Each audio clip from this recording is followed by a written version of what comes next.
Bonjour, donc aujourd'hui c'est ma première vidéo ASMR et je voulais vous parler d'un de mes films préférés qui s'appelle Finding Neverland ou Voyage au pays imaginaire, donc ça c'est le titre québécois.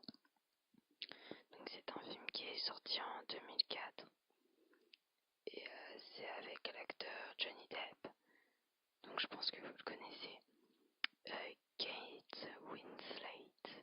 Donc si vous voyez pas qui c'est l'actrice qui a joué Rose dans Titanic.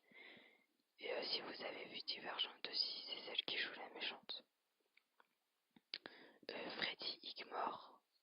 Donc je sais pas si vous voyez qui c'est celui qui a joué Charlie dans Charlie et la chocolaterie. Il a joué aussi dans les chroniques de Spiderwick. Il a joué dans Arthur et les Minimoys. Enfin voilà. Bon, c'est les acteurs principaux, je pense. Et bref, donc Finding Neverland, c'est un film qui retrace la vie de James M. Barrie. Donc si vous connaissez pas James M. Barrie, c'est l'auteur de Peter Pan. Parce que oui, Peter Pan n'a pas été écrit par Disney avant, c'est un livre. Je sais pas de quelle année il date, attendez, parce que j'ai le livre juste là, je vais vous dire ça tout de suite. Ah bah, je crois que la page a été arrachée, donc en fait je peux pas vous dire ça, désolé. Peut-être à la fin. Ah si. Ah non, c'est la date d'imposition. Bon, désolé, je sais pas quand est-ce qu'il a été écrit. Ah si, je crois que ça a été écrit en 1955. Donc, bref, c'est pas tout jeune, non.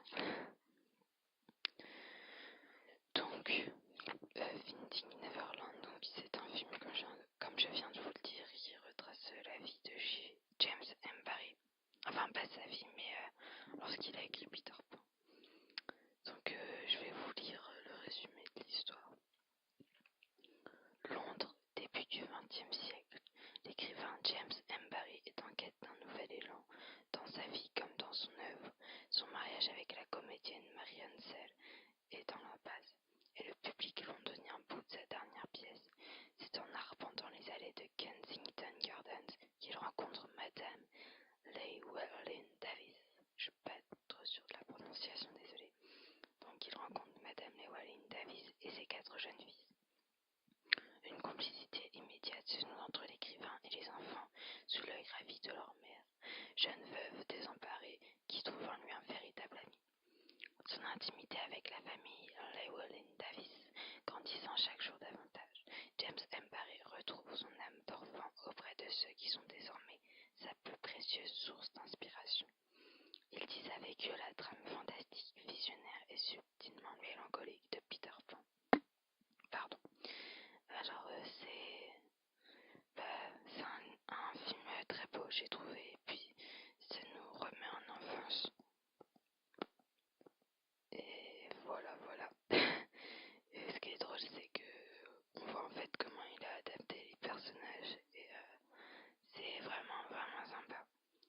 Bon, en fait, j'ai vu le film il y a 2 ou 3 mois, donc je me souviens pas de tout. Désolée pour ma petite mémoire de poisson.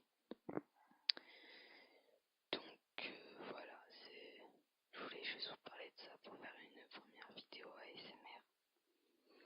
Et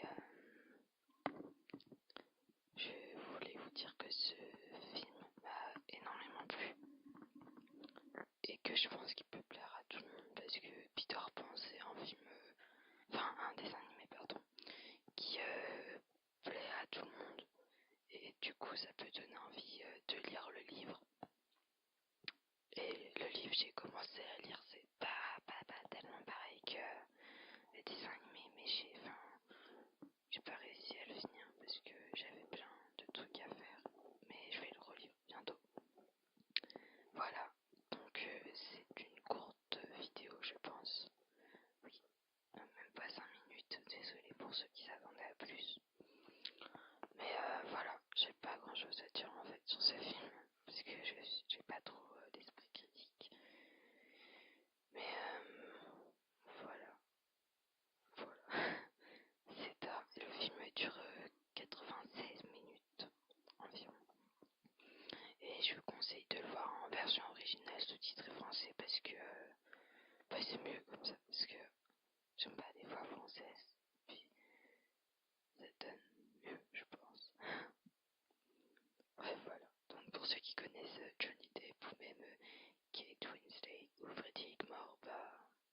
conseille de regarder le film. Puis même pour ceux qui connaissent pas ces acteurs, je vous conseille aussi d'aller voir le film parce que, enfin, de l'acheter plutôt parce qu'il est sorti en 2004, donc il est plus au cinéma. Mais d'acheter le film parce que c'est vraiment